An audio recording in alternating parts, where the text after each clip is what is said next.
welcome back to another episode of the Bulletproof Hygiene podcast. Today, I am truly honored to have Dr. Dwight Peccora of Fort Bend Dental in Missouri City, Texas with me to talk about all things culture index. And the very first thing that I want to do is kind of give my very abbreviated knowledge of Dr. Peccora's background to kind of explain why he's so amazing and incredible and why he is or can be considered kind of an authority on this topic and has taught me so much about it. So Dr. Peccora, as far as I know, I stalked your website a little bit just to get this information. Dr. Peccora received his doctorate of dental surgery from the University of Texas in Houston Medical Center. And his postdoctoral training included a fellowship, mastership, and diplomat with the International Dental Implant Association, fellowship with the International Academy of Facial Aesthetics, and a prestigious honor as a fellow of the International College of Dentists. Dr. Peccora was also nominated as the 2015 Texas New Dentist of the Year. He is a member of the American Dental Association, Texas Dental Association, Greater Houston Dental Society, and there's a lot more that goes on. And you've accomplished a lot in your career, Dr. Peccora. Currently, as far as I know, practices general dentistry as a partner at Fort Bend Dental Associates in the Sugar Land, Missouri City suburb area of Houston, Texas, and also happens to be a culture index survey guru. Mm-hmm. So much for being here. Is there anything important that I missed? No, I think first off, thanks. Always an honor to get to first off hang out with you, and then secondarily get to just chat about the stuff that like makes our world go round, right? People often ask me what it is that I do, and usually the first thing I say is I build teams. They just happen to do dentistry, right? And I think one of the most difficult things for a lot of us to understand is we get so pigeonholed in running dental practices or doing quote dentistry or doing quote hygiene that we end up kind of locked into saying, well, this is what we do in our industry. When in reality, if our focus should be building teams, then everything else falls right into place. And that's really what true leaders within our industry do. And that's really what the main focus is that's attracted me to something like Culture Index. I've actually used it within 3 different industries. I ran 2 other types of companies in computer programming and labs. I ran a couple international labs, and those entities, I use this method as well on those, and it helped me kind of build the right kind of teams and interact with each other. And so that's where my passion has built up over the years with some experience, but really to apply it in different worlds has been kind of the fun part. But yeah, no, first off, just thank you for having me. It's just kind of fun to get to chat and talk anything and everything to this incredible following that you all have. Oh, thank you so much for that. And before we really dive in, I do want to provide some brief context and a very simplified summary of what Culture Index survey is. And then, of course, I'll have you kind of elaborate with your experience. So Culture Index describes culture and index. So culture first, people with the shared beliefs and practices, of course, right? A group of people whose shared beliefs and practices identify the particular place, class, or time to which they belong. They have shared attitudes, so a particular set of attitudes, and characterize a group of people. And culture overlies civilization, which is a society or way of life, a lifestyle, traditions, customs, habits, ways, mores, and values. And then index is, the sign, indication, indicator, measure, signal, mark, evidence, token, clue, or hint. So culture index, essentially, as I understand it, is assesses company work culture first and foremost. So perhaps more simply stated, like departments and or companies tend to establish their own culture by the people within them. Whether it's a dysfunctional department or a streamlined company, the sum of the parts are the people that make up the given entity, kind of like what you were just saying. Right. Culture Index program survey can determine an individual practice or business's culture and the types of people to hire that will maintain, enhance, or change the environment within that organization. So Culture Index kind of asserts that traits are inherent. Studies indicate that our traits start to cement between the ages of 8 and 12, and after that, they become quote unquote ingrained.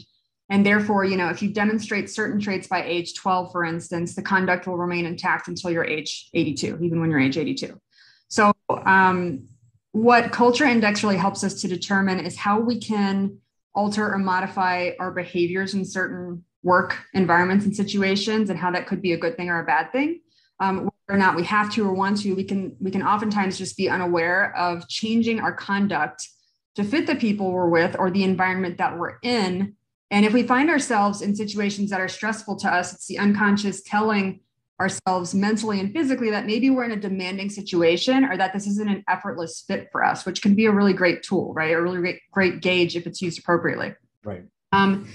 We can all attempt to modify our behaviors to fit the criteria, but just how long we can sustain the change without focus and interest levels waning is a question mark. So we might feel coming on in some of our current positions, right? So when was the last time you felt uncomfortable or stressed? We can all think about in our work environments. What was the occasion?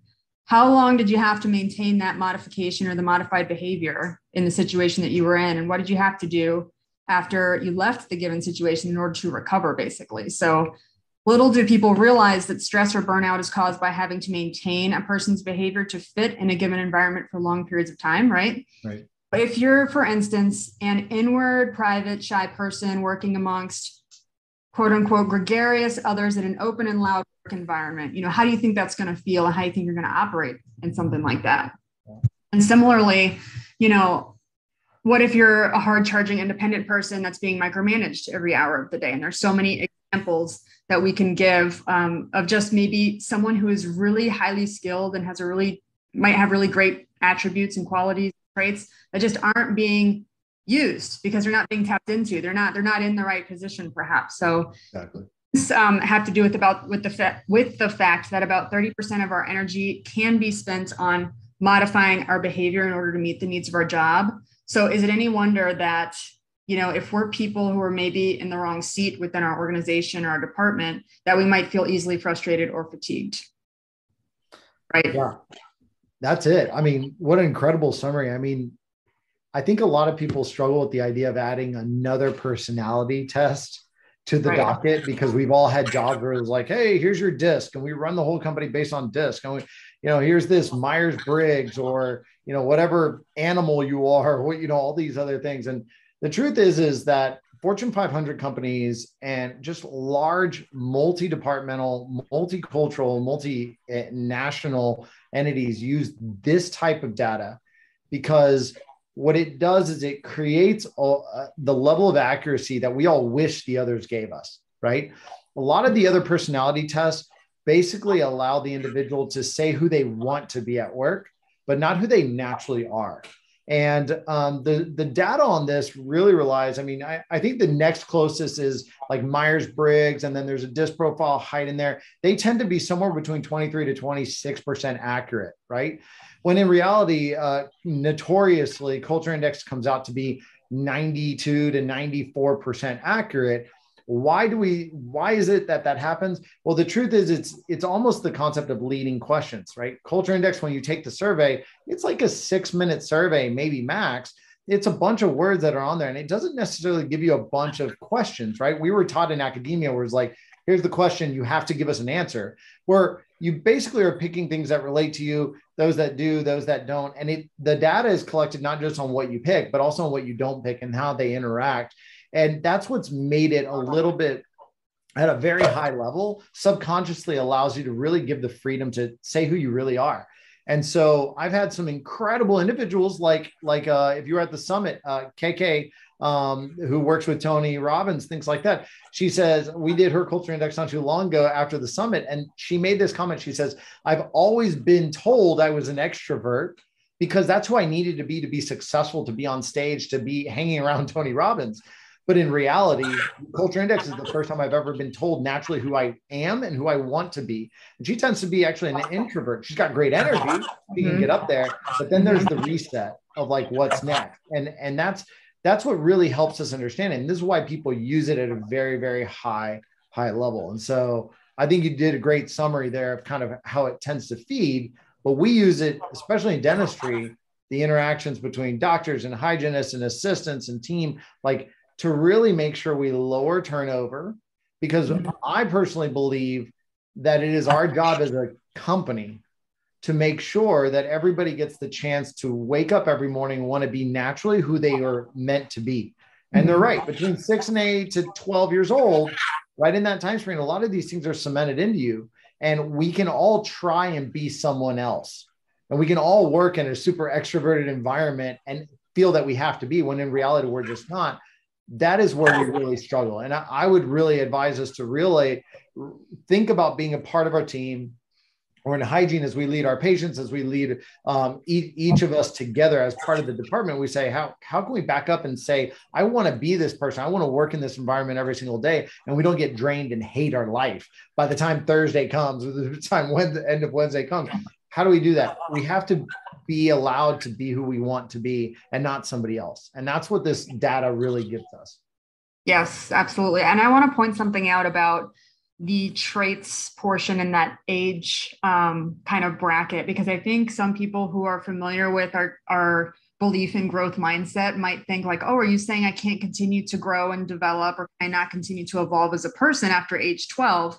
Like that's definitely not what we're saying here, right? So inherent traits, like who we are inherently, is different than things that we can learn to do, or things that we can evolve into is different. Like these are inherent. It's not like the external kind of like, are you interested in basketball or not? Can you learn to be good at basketball at a later age? Of course, it doesn't do with your inherent traits. Maybe the fact that you have an interest in basketball in general is based on your inherent trait, but can you or can you not is based on your decision to learn and grow in that particular aspect. So it's absolutely not subscribing to fixed mindset at all. It's just kind of like, we have to accept at some point, like there's a natural growth and development, and there's like a natural waning of that inherent growth and development. And then we continue to grow and develop in other ways. I love that you bring this up, because I think this is the biggest misconception, where a lot of people just write off the information because they freak out. Right. And the truth is you're so smart to recognize the components between one and the other. I was trained to do surgery, to do an all-on-X procedure, and I can interlace papilla and make them perfect, or rebuild something, and it's a high level of detail. Well, according to my culture index, my inherent desires are the least trait that I have. The lowest trait that I have is detail.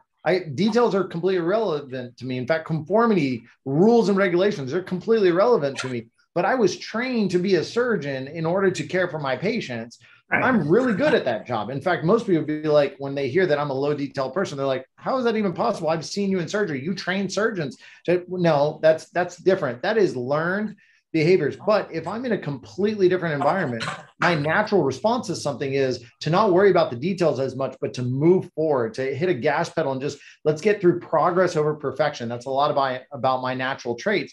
And so I kind of need to develop those traits in order to establish my detail orientation or things to that degree. So you're right. We all grow, and there's nothing wrong with that. And that is the essence of abundance. But I think the most important thing is learning yourself, and knowing thyself is the best way to protect yourself and to also serve other people, right? Whether this is at the office, or this is in friendships, or in marriages, or relationships. The most important thing is you want the other person that you're interacting with to understand you as who you naturally are and how you react to difficult situations. And if they don't understand you at that level, then it's a struggle to help yourself represent yourself. And sometimes when you know you're going to react poorly to something because you know yourself, you'll back out of that, and you'll thus protect the other people, right? I've got a tremendous amount of energy. I'm super, extroverted. Well, most of my administrative team that I work with that helps run operations, guess what? They're introverts. They're at work to work. They get a lot of stuff done very quickly and in very high detail and get it right. But guess what? I walk in and I'm like the golden retriever who's like, here's 10 ideas. I'm everybody's friend. I met this person at Starbucks. I want you to hire them. And they're like, no, we've got a system. We got a process. You get out of the way. You're not included in this conversation anymore. We love your energy. Or I walk into my director of operations. I'm like, I got 10 things I want to tackle like right here, right now. And she's like, great, pick 2. We'll work on those next week. Next week, if you still remember some of the other ones, we'll still consider the next 2. It's kind of like bring it down about 1,000, Dwight. You see what I'm saying? And so that is how we learn to support and serve each other, which allows me to be responsible for how I act, while at the same time help others feel like they want to work with me, right? And go down that path.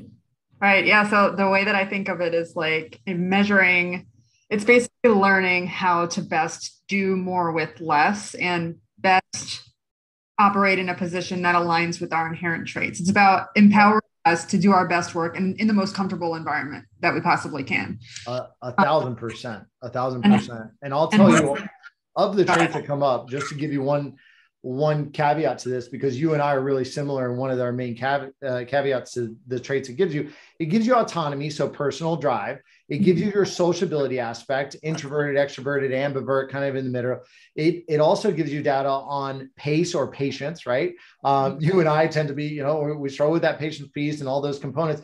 And then there's a detail orientation or conformity to rules. That's there. Then it gives you 3 other categories that to me are the most interesting. And it's the best way to follow up with what we just talked about, which is there's a logic trait, right? And then there's an inventiveness, an ingenuity trait. And then there's energy units, right? So the one that I love talking about is where you and I tend to live is that lower logic, right? You and I, for example, our profiles tend to be lower logic, right? So being on that lower logic scale, that means that our heart and everything, we have to bleed to support something. Something can be given to us. We're given all the literature, all the information. And if our heart doesn't believe it, guess what? It doesn't matter, right? If we're not in it 100%, then that doesn't matter. When you've got other people that are super high logic, they might be they almost come off cold to you and I, right? Because they're just well, these are the facts. This is what we follow. And we go through. These are some of the areas where I see the most conflict between people because they don't realize that logic is not the way the world runs. And just pure heartfelt decisions is not the way the world runs. It's actually somewhere in between. And what I like to say about things like that is, people always say the world isn't black and white. And most people would stop and say, well, it's gray. And the truth is no, it's actually colorful. Look around us, right? And so the truth is it takes all of us, all our traits, whether high, low, and all these categories to be able to create the right team. It's not like there's a type of profile that has to be a hygienist and a type of profile that has to be. In fact, that's not the case. We don't build them based on profile templates. Actually build them based on each other and how we interact and support your weaknesses, your strengths, and kind of balance those things out. And that's really what makes it successful. Yeah, 100%. Thank you for giving that kind of elaboration on the different dots too. I don't know how necessary it is to go into each traits. I don't know if you really want to take that deep dive of oh, this A dot and the red dot, the yellow dot. How do you doing that? A lot of people will go in and be like, well, what is culture index? And they'll get some stuff online and they'll look at it. And it's complex because it gives you a series of dots in regards to this red arrow. But the biggies are this. If you have think of it this way, if you're hiring somebody for your team or you're adding somebody to your hygiene department, you've got a new hygienist that's going to be added to your team. And most of us work in some of these environments where there's abundance mindset, which means your department's in charge of adding that person to your team. Well, what does that mean? Well, we're going to take them out to lunch. And if they're fun and interactive and gregarious, great, let's hire it because they look like they're going to interact well with us. So that's all we get. They're going to be our friend and we move on. Well, that's not the kind of traits that we really want to balance out. So if you have everybody's culture index on and we've indexed the people on that team, well, great. Then we're looking at it and saying, we tend to have higher driven people that are if the autonomy, the red dot is higher, that means that we're very, very driven, very individually driven, meaning if nobody else is making the decision, we'll make the decision all on our own. If we need to, we'll make the jump, right? If it's below that red arrow, then that tells us, and it's a lower trait, that doesn't mean you don't have the desire to drive. That means that you want to move as a group, meaning the whole department wants to move together. We don't want to leave anybody behind. But once somebody in leadership or somebody around you has said, hey, this is where we should go, and everybody agrees, then you'll carry it and you'll lead it right through. It doesn't mean you don't have drive. It just means that's that piece. So that's that red dot. And you can imagine how important that is to selecting somebody that if you've got a pretty consistently we're all about the team and you bring this super high power driven person and you drop them in the middle, those are the ones that are wow, we hired this person. Literally it blew up. We lost 3 hygienists after we added this one person. That is a very obvious example of that, right? The next dot is going to be that yellow dot, and that's that sociability dot. In some ways, it's purely extroverted versus introverted, and if you're right on the line, it'd be more of an ambivert. But I think what really matters is that sometimes in our profession, we get overly caught up with, well, we're interacting with new people every day, therefore you have to be social to be successful. And I say that's actually not the case at all. especially incredible hygienists like yourself and other teams like that, where they have assistants and team that they work with to get the care done. I'll give you an example. I have an uber obsessive compulsive endodontist who is super introverted. So he's about the team, lower dot, introverted, but he's super high detailed and systematic. Well, guess what? He does some of the best root canals I've ever seen in my life. Well, what happens is he's so introverted that he gets bogged down on his clinical care because he has to interact with all these new patients. So we attached him with an incredibly gregarious and extroverted assistant. Well, guess what? That assistant brings in the patient. He's kind of like the host, right? Interacts with them, ends up talking about the top 20 things going on in that patient's life. And then the endodontist comes in and they stand outside the operatory. They do not go in. That assistant comes out and says, hey, by the way, next week. So they tell them one of the 20 things, the most important. Next week, they're actually going to Disney World and taking their kids for the first time, FYI. And they go all back in. The second that endodontist walks in, all they say is hey, how are you?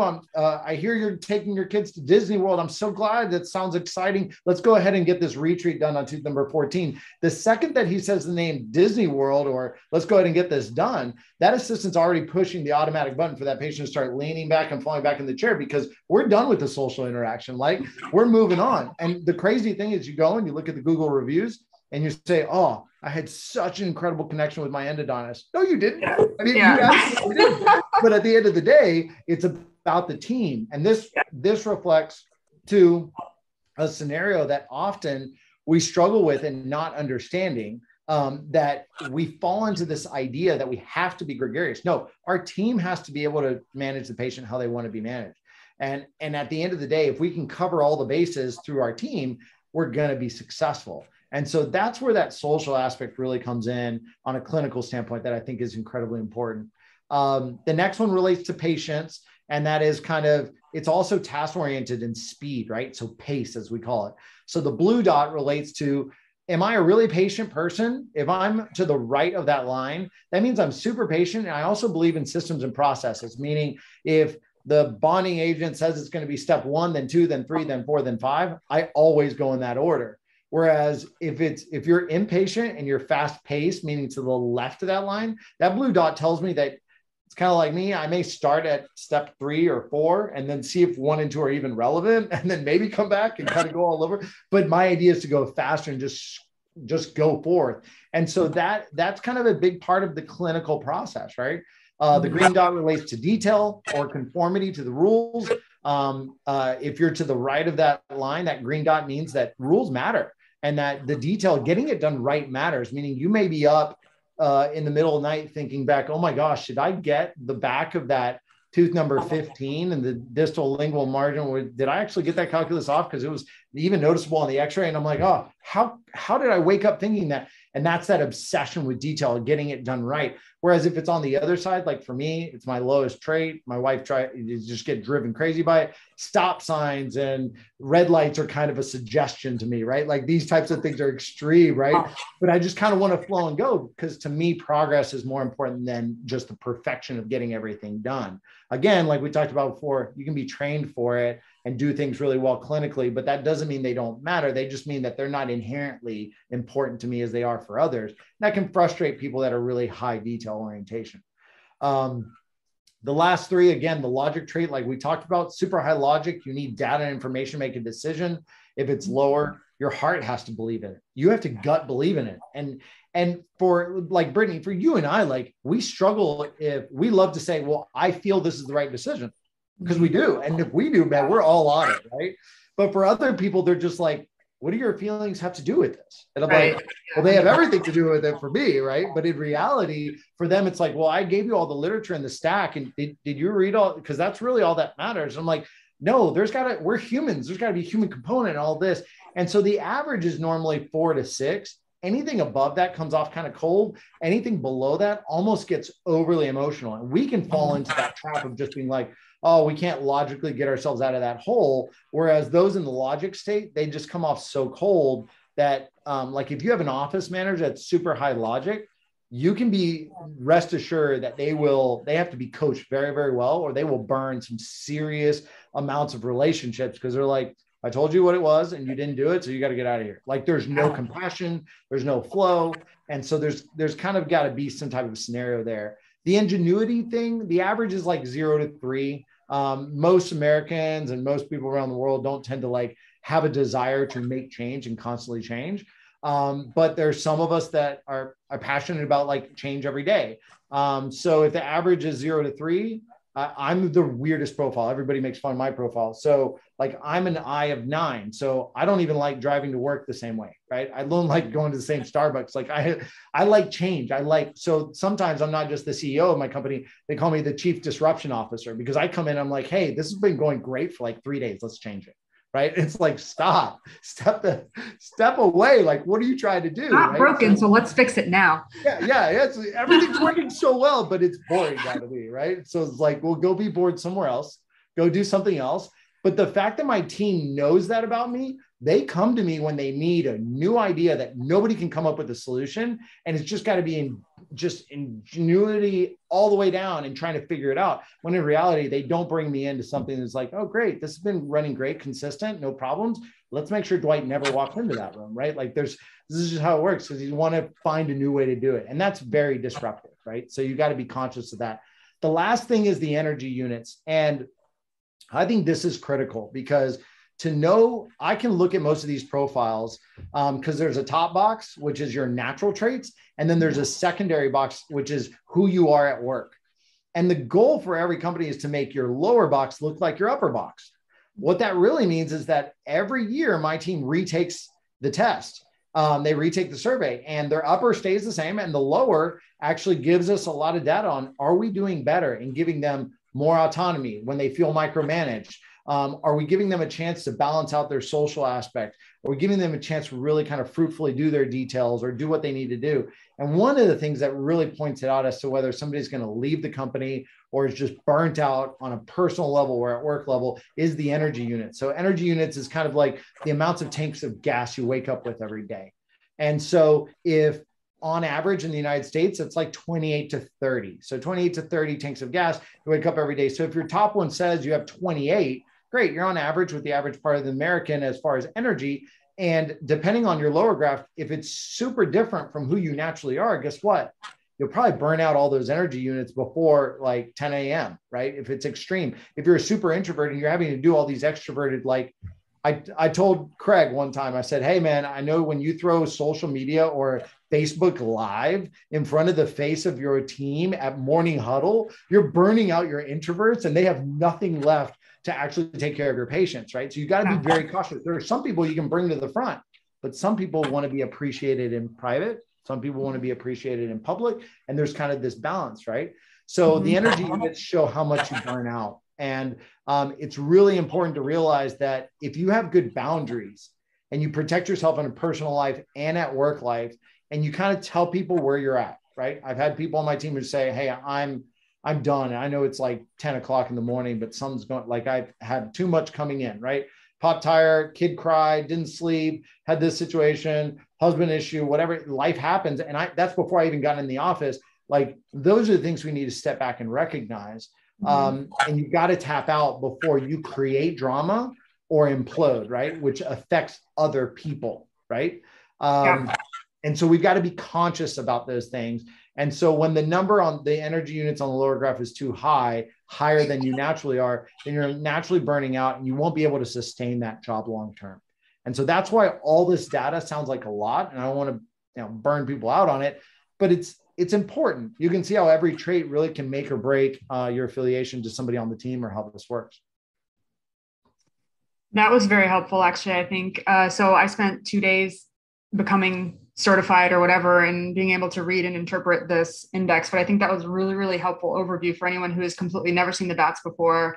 Like, thank you for that insight. I want to know a little bit more kind of about what your hiring process looked like within your practice prior to using Culture Index versus how you've implemented using Culture Index and hiring people now and how that's impacted kind of your team dynamic. Right. Easily speaking, I mean, it's completely transformed, right? So initially I did what everybody else did was like, We try and put our best foot forward, right? And we try to be like smoke and barriers and make our practice look amazing. And most of us have incredible groups and teams that people want to join. But it's like, hey, you look fun. You look great. Like I said earlier, like I was at Starbucks and I'm like, hey, I need another greeter at the office. And you look like you got it together and you look awesome. Like, hey, come on over. Don't you want a job? And in reality, I didn't really pay attention to traits. I just paid attention to their sociability, their energy, whether they're ready to go or not, whether, the practical things, did they show up to the interview energetic? How do they interact? And that, unfortunately, is very dependent on who they interact with at that time. If they interact with people like me or Craig, like, guess what? They're interacting with golden retrievers. So everybody loves us. And we love everybody. Like we're a really bad gauge of who to hire. Right. But on individuals, like maybe they got in with another person and they're shadowing a mentor or a leader on your team. And guess what? That individual had a bad day this morning. Guess what? They might not get the greatest perspective of your office, things to that degree, or their traits may not come out right. So we used to just kind of, throw things and see what stuck, right? I mean, unfortunately, there's really no other way. Sure, you go through and do some of these little kind of tests and say, hey, team, department, take out this individual. It's a great interaction, but it's still like personality matching. It's not really what you might need in areas that the department might be weaker. And how do we balance that out? So today, what we do is we actually use Culture Index in their full format, which we make individuals take the actual test, the survey. They take the survey before they're even interviewed. So for us, we've created a profile and a variance within that profile that we want to hire before we even put out the request for that position. Meaning we've taken into account the individuals they'll be working with, the person they'll be working directly for, right? And their department and how they're supposed to interact, right? And what the job entails, right? And those, what we do is we take a little survey on the side, and the survey helps us build a profile. It doesn't just say, hey, I want high energy, or I want this, or I want that. It's not like that. You actually have to answer the questions that Culture Index provides for you so that then you create this profile. Then people apply by taking that survey. And we may have, an application process for a new assistant. We get 120 applicants, but we don't interview somebody if they're not at least 80% of that original created profile. So they have to be within that variant. What it really does is it takes away the ones who are just going to come in gregarious, excited, and they're going to be here 3 months. And they're not a good fit because they're not a balance of what we need, right? It's not all about experience. And I think that's the problem. Is before we mostly were like, great, what's your experience? Okay, sounds good, you're hired. Here it's like, great, experience for what we need, but do you fit the team? And once we've done that, we bring them in, then we can do a working interview, see if there's a pure cultural fit at that point in time, and if they're a good balance, and whether they want to pick us too, right? So we'll actually go over their culture index when they come in. That usually blows a lot of people away because they're like, wow, you care about me, not just the job I'm supposed to fill. And so that's what really has transformed it for us. Wow. So how have you seen changes in like the amount of burnout and turnover within your respective team? Because those are the, obviously everyone knows how expensive like turnover and the hiring process is in regards to training, in regards to salary, in regards to recruiting, in regards to all the expenses, right? Also emotionally taxing and very stressful for the team because it involves a lot of training on that end too. So like, how have you seen that impact that turnover and the burnout on your team? I think the biggest thing is what you just hit, which is like, hey, by the way, you're here at the office and you have a busy schedule. And by the way, I'm giving you someone in the operatory next to you who's brand new. Can you make sure you oversee them and coach them? And it's like, oh, okay. It is very taxing, and turnover is hard for all of us, especially right now in the industry. It's so common. And I think one of the biggest things that it did was these individuals that showed up were filling a void that needed to be filled. It was a set of traits that for some reason we all wanted, and we wanted to pursue. And we wanted to find somebody who was maybe a little more extroverted than some of the people on the team were right now. And they're helping fill that void. And it's almost like you have the terminology and you're prepped when you're told this person's already more energetic than you, already more this, but struggles on the details. We got to double check the notes, or we got to double check, so so much more about this person. Then it's almost like reading their tea leaves and kind of knowing before they even show up, you kind of feel like they've been here a little while. Because how long does it take most of us to really get to know somebody, at least at the level that we're talking about that is given to us on this information? Mm-hmm. And so it gives the team kind of a little bit of peace and say, hey, we put a lot of work into getting it here. But I'll tell you this, the cost of recruitment and development and onboarding is really, really difficult. And I think for most businesses to survive these days. And so if we don't focus on doing this right and slowing down and taking the time to get to know them, every person who's leading a department or every department head or individual within that department has access to each other's profiles. So we know how to talk to each other. We know where we're going to struggle, where we're not going to struggle, where we're going to be excellent at, and we can rely on you to do that. That gives a little bit of air to breathe. And I think that's been the biggest difference that I've noticed on the team, where they just get excited at, hey, it's going to be a lot easier than it used to be, right? And it made a drastic change for us. We just a whole lot less turnover and just more consistency, right? Our turnover tends to be related to normal life stuff, like life change, somebody moved, something happened, these types of things, as opposed to, oh, they were the wrong person from the start. Well, that's gone. And that's the biggest blessing. That alleviates a huge problem and a lot of stress, because it really sucks to go through all of that and then realize that on the back end, or like need that 6 months of experience with this person prior to really knowing their strengths and weaknesses and how to troubleshoot and all these intricacies, you know? In regards to when you have your team retest either annually or like biannually, however frequently it is, how have you seen the burnout or those energy units kind of match up more? Like, have you seen significant changes in looking at that and being able to read that and say, okay, extroverted, you're burning out because you're in this introverted position, or vice versa, and so on and so forth? Right. Well, the most common thing we see is that we, like a lot of practices, have a pipeline. A great example is like when you're an administrative upfront position, right? So you're coming in and, hey, you're a greeter, and then you could grow to become checkout person and grow to be eventually become a treatment coordinator. And you go down phones or what, you're going down this line. And most of us get driven based on the fact that, oh, I get paid more if I do that job, and therefore I shoot for that job, when in reality, that job may not be the job that's really best for you. Treatment coordinators have to be able to connect on a personal, social aspect, because they have to be able to have the hard conversation, the financial conversation, the timing conversation. When are you getting this care done? How is this getting done? That whole process. It's almost like, I can't tell you how many I see where their energy units were great and wonderful, and they were great in alignment. They were loving their job. And then we moved them up to this position where all of a sudden we killed them. Like, their social aspects went crazy. Their energy units were way higher. They were burning out, and we saw it, right? Case acceptance was great and high initially, because it's like, oh, new job, I'm going to make it happen. But then it continues to teeter down, right? And so we have to realize that sometimes it's our fault that we put people in the wrong place to succeed. And we have to kind of slow down and say, whoa, actually, this tells us. And the greatest thing for me is to look at somebody and say, that job actually requires a lot of personal touch interaction, where this individual has to, it's not just like, okay, that's going to be this amount, you're checking somebody out. Or even phones is different socially than face-to-face talking to somebody about, I'm going to charge you $20,000. How would you like to pay for that? Right. That is even a higher level of social aspect. And people don't think of it that way, but that's the reality of it. So it's our job to make sure that people are in a place to succeed. And the energy units show us that most clearly on an annual basis. And sometimes we get it right. Sometimes we've moved people and like, oh my goodness, look, and they're just showing up to work, loving it. They're getting more done than they ever have. And then sometimes we've said, oh, you're excited about that. Sounds good. Let's move you in, and realize, why did we do that?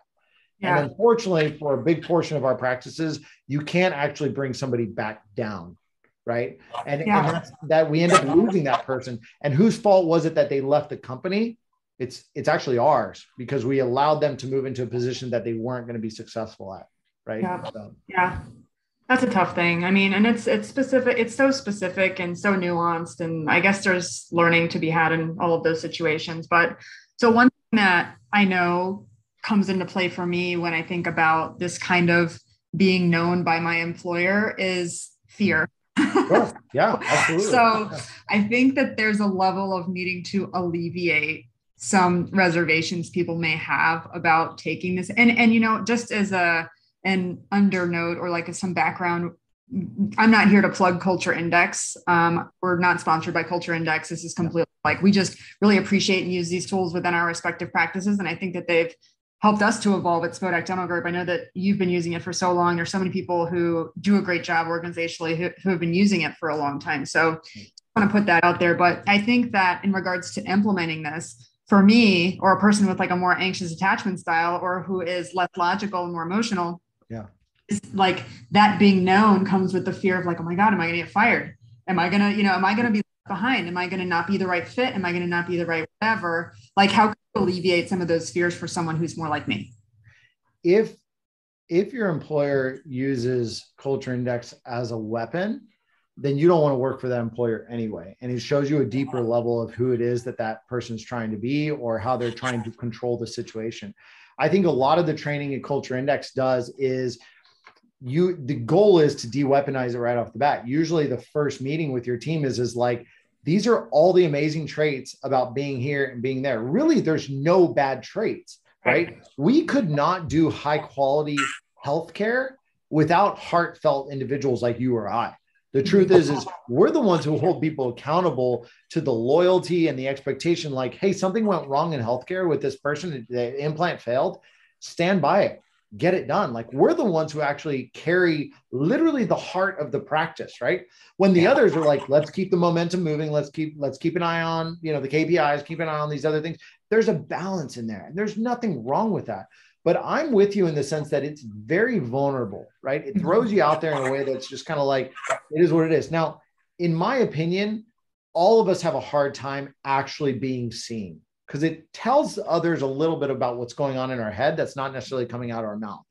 But at the end of the day, the most powerful thing is that we have to be able to be vulnerable in a way that allows others to recognize who we are and believe that we're going to stay in the categories that we need to stay in. And you've got to be responsible for your part. I've got to be responsible for my part. Okay.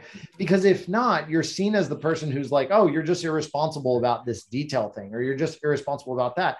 And the truth is a lot of people don't understand how the irresponsibility of one becomes the responsibility of another. Right. So like, if my irresponsibility is just kind of like, hey, I don't want to deal with it, or I don't want to tackle it. Well, guess what? Someone has to clean that up, right?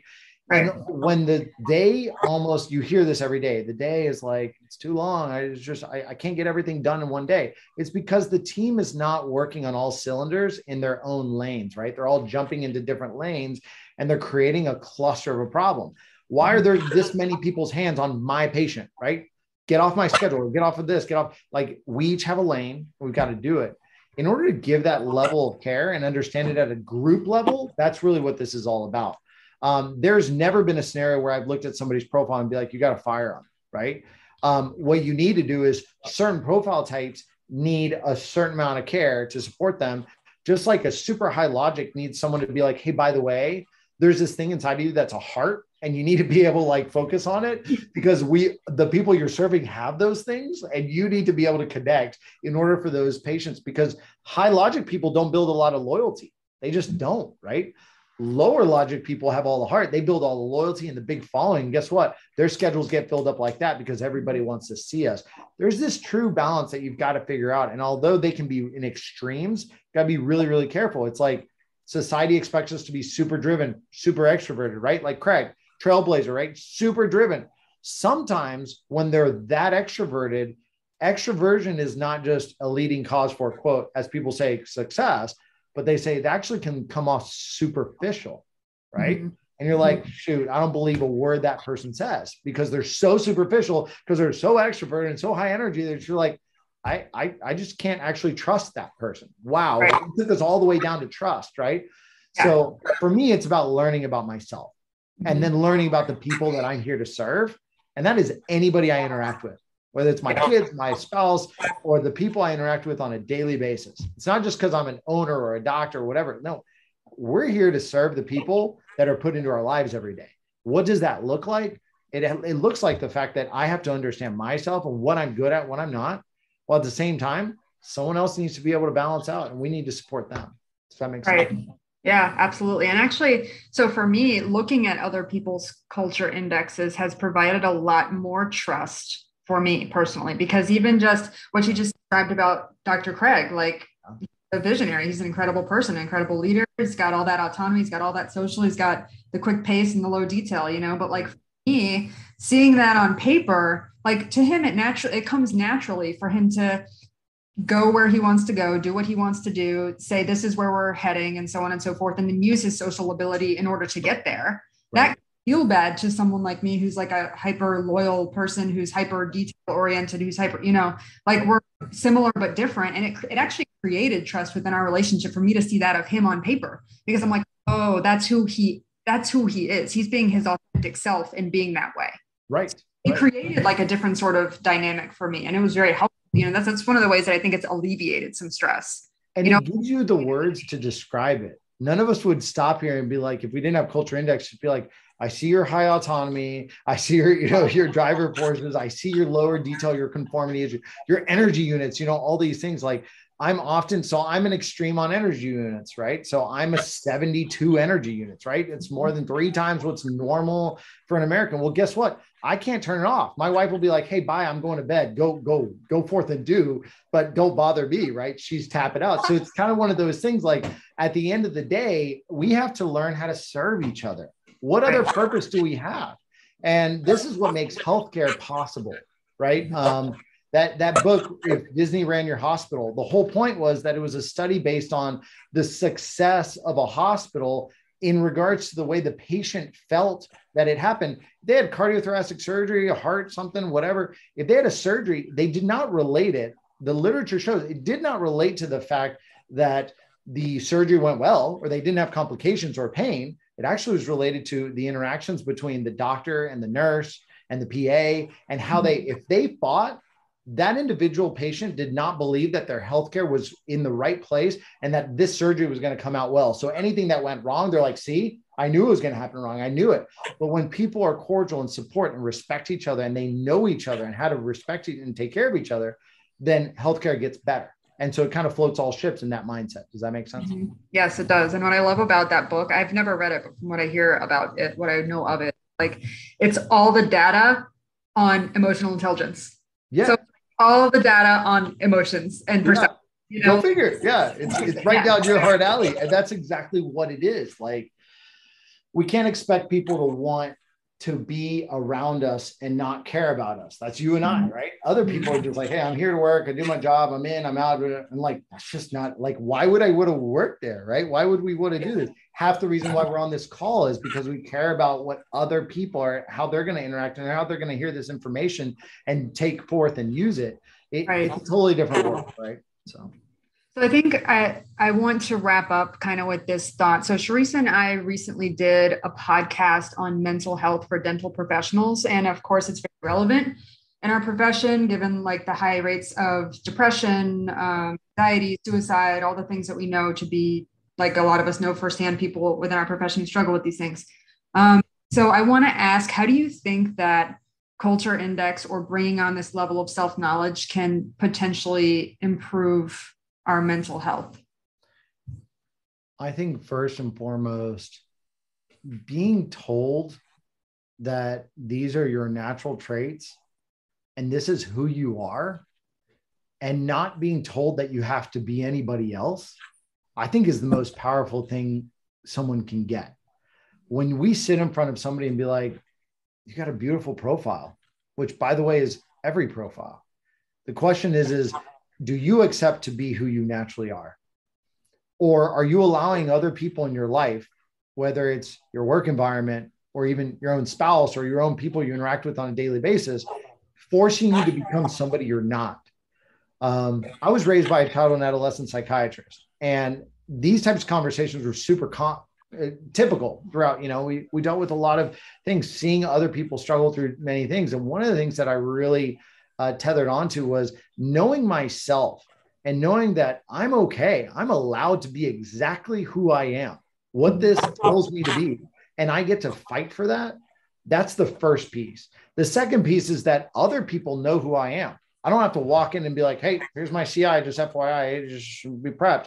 They know and they respect that. And anybody who's in charge of anybody else in my ecosystem is required to have a binder of all those individuals that they're responsible for. They're in their charge of their CIs, because their job is to, somebody walks in and wants to have a talk with them, they better say, yeah, sounds good. Give me a minute. Let me read through your CI. And then I'm going to respond and respect you the way you deserve to be cared for. So I think there's a balance between how others see us and actually see us. We actually can be seen. The last part of it is the truth is that CI does dig deep. It tells us a lot of information.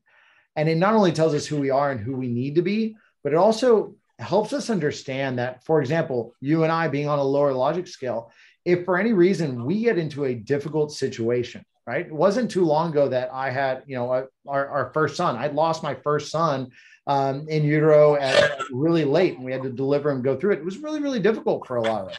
But it's hard for someone who's low logic to use logic to get them out of that hole, that depressive tendency hole, right?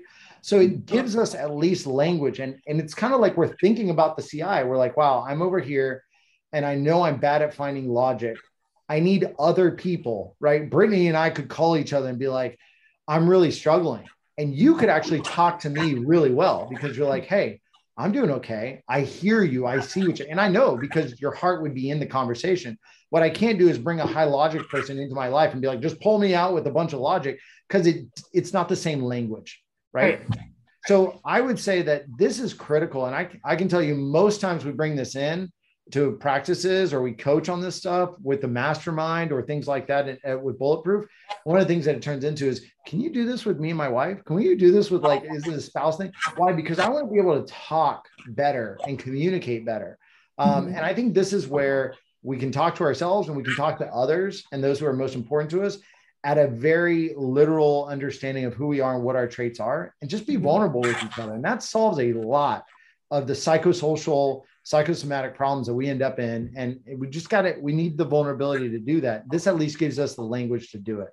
Right. I really appreciate you being here with me and for all your insight and sharing all your experience on the podcast in regards to this. I just think, I probably, because I'm lower on the L's, sorry, and you're lower on the L's, but it's just so near and dear to my heart to really understand people on this level and really be able to implement that in our teams every day. So it's great to hear how well it's working for you and some of the things that maybe haven't worked so well, and how people can apply this to their own lives and relationships and practices. And so appreciate your time. And thanks to everyone who's listening for being here once again.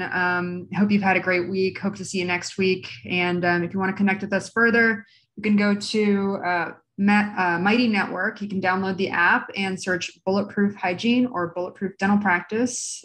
We look forward to seeing you soon.